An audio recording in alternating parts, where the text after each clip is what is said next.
감사원의 원전 방사능 방제 체계 감사에서 경주 월성 원전의 중수로형 원전이 방사능 누출 평가를 제대로 할 수 없는 상태로 나타났습니다. 주민들이 대피해야 하는 만일의 상황에서 체계적인 대피 계획도 세워지지 않은 걸로 드러났습니다. 장미쁨 기자가 보도합니다.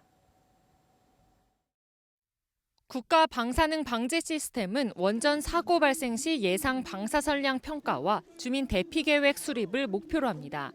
예상 방사선량 평가는 유출되는 핵물질의 종류와 양, 풍속과 풍향을 토대로 시간에 따라 핵물질이 얼마나 외부로 전파되는지를 알아내는 겁니다. 그런데 감사원 감사 결과 경주에서 운영하는 중수로형 원전은 이러한 평가 체계가 마련돼 있지 않아 사고 발생 시 제대로 된 평가가 어려운 것으로 나타났습니다. 방사능 물질이 북서쪽으로 대부분 날아갔지 않습니까? 근데 주민들이 북서쪽으로도 대피를 한 거예요. 그러다 대피하면서 오히려 방사능을 뒤집어 쓴 그런 꼴이 됐거든요. 일본에서도 사고가 났을 때 이런 정보 전달 체계가 제대로 작동이 안 됐어요. 원자력 안전기술원은 지난 20년간 막대한 예산을 들여 자체 개발한 평가 시스템을 폐기하고 2015년 미국의 평가법을 도입했습니다. 그런데 미국 원전은 모두 경수로형이어서 중수로형에 맞는 방법을 새로 보완해야 하는데 그렇게 하지 않은 겁니다.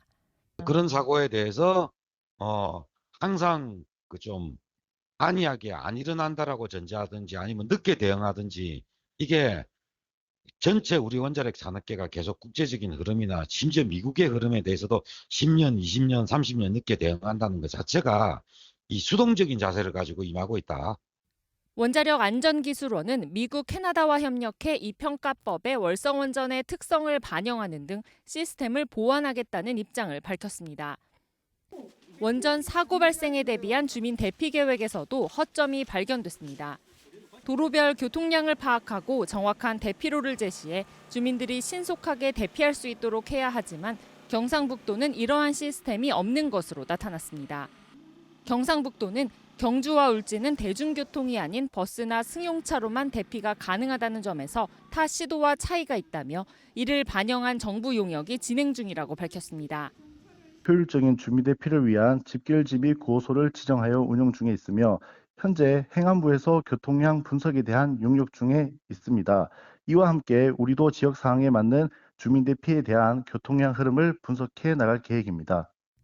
원전 사고는 인근의 주민들에게 지울 수 없는 상처를 입히는 만큼 만일의 상황에 대한 체계적인 대비가 시급하다는 지적입니다. MBC 뉴스 장미쁨입니다.